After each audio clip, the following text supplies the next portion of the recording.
Hop, disseminatsiya jarayonimizda birinchi, ikkinchi bosqich jarayonlarini tushuntirdik. Endi uchinchi bosqichga keldik. Uchinchi bosqichimizni kislorodli yoki bo'lmasa aerob va yana bitta nomi mitoxondriyada parchalanish. Endi sitoplazmadagi parchalangan mahsulotlar qayerga ketyapti? Mitoxondriyaga ketyapti. Biz bilamiz, mitoxondriya hujayrani energiya manbai hisoblanadi. Eng ko'p energiya ishlab chiqariladigan organoid bu mitoxondriya. Qayerdan olyapti? Mana shu disseminatsiya jarayoni uchinchi bosqichi ana shu joyda bo'lgani uchun olyapti. Xo'p, endi 2 mol sut kislota hosil bo'ladi. Ikkinchi bosqichda, to'g'rimi? 2 mol sut kislota hosil bo'ladi. 2 mol suv hosil bo'lganda, 2 mol yana nima hosil bo'ladi? ATF hosil bo'ladi. Jami energiya qancha edi? 200 kilojul bo'ladi. To'g'rimi? 80 kilojul nimada to'planadi?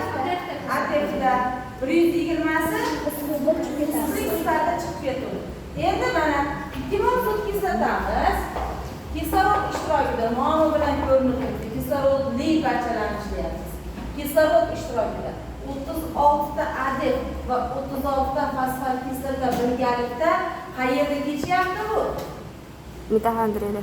Mitoxondriyada kechyapti. Mitoxondriyada kechyapti. Xo'p, va hosil bo'lyapti. Karbonat angidrid 6 mol chiqib ketyapti, issiqlik sifatida chiqib ketyapti.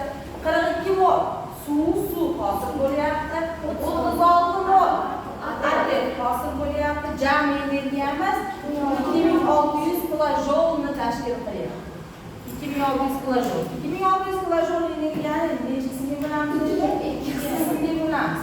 1160 kilojul issiqlik sifatida chiqib ketadi. 2600 ni biz 100% deb oladigan bo'lsak, 44.6% issiqlik sifatida chiqib ketyapti. 1440 kilojul aktivda to'planyapti. Qanday hisoblaymiz? 36 ni 40 ga ko'paytirib qo'yapmiz-da. 1440 hosil bo'lyapti shunda. Va uni 100% energiyani 55.4% nimada to'planadi? ATFda to'planadi. Endi bu mitoxondriyada parchalanish, kislorodli yoki aerob parchalanish yuribdi. Endi to'liq parchalanish. Sizda masalada beradi, chala parchalanish va to'liq parchalanishdan hosil bo'lgan desa, chala parchalanishni biz tayyorgarlik bosqichi va ikkinchi bosqichda olamiz. Chala parchalanishni, to'liq parchalanish esa mana shuni olamiz.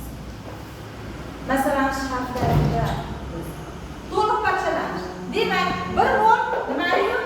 Glyukoza necha gram bo'ladi? 180 gram. 180 gram. Demak, 1 mol glyukoza kislorod 6 ta, 38 ta ADF. Nima uchun 38 ta? Chunki qaysi dedi? Ikkinchi bosqichimizda 2 ta ADF bor edi. 36 ga 2 ni qo'shamiz, 38 ta ADF bo'ladi. 38 ta fosfat kislota bo'ladi. Va 6 mol karbonat angidrid. Nima uchun 6 mol? Nima uchun 8 emas? Chunki nariga ikkinchi bosqichda karbonat Ikkinchi bosqichda karbonat angidrid nima edi? Ajrab edi, to'g'ri. Xo'p, 44 mol suv paydo qilinadi edi. Nima uchun 44 mol bo'lyapti? Ikkinchi bosqichda 2 mol bor edi. 38 ta ATF va jam energiyamiz 2800 ikkinchi bosqichda 200 kilojul. Uchinchi bosqichda 2600, ikkinchi bosqichda 200 kilojul qo'shilib 2800 bo'ladi. Buni yana ikki qismga ajratib olamiz. ATF bog'larda 1520, jam ATFlar soni 38 mol ATF bo'ladi. Ya'ni 40 ga ko'paytirib qo'ysak 1520 bo'ladi. Va undan ayirsak 1800 dan 1520 narsa 1280 kilojul issiqlik sifatida tarqatib ketadi. 2800 mi? Uchinchi bosqichimiz 2600 edi. Ikkinchi bosqichimiz 200 edi. Qo'shib ol. Chunki men yozib qo'ydim-da, ikkinchi va uchinchi bosqich birgalikda to'liq parchalanish bo'ladi yozdim. Tushundingizmi?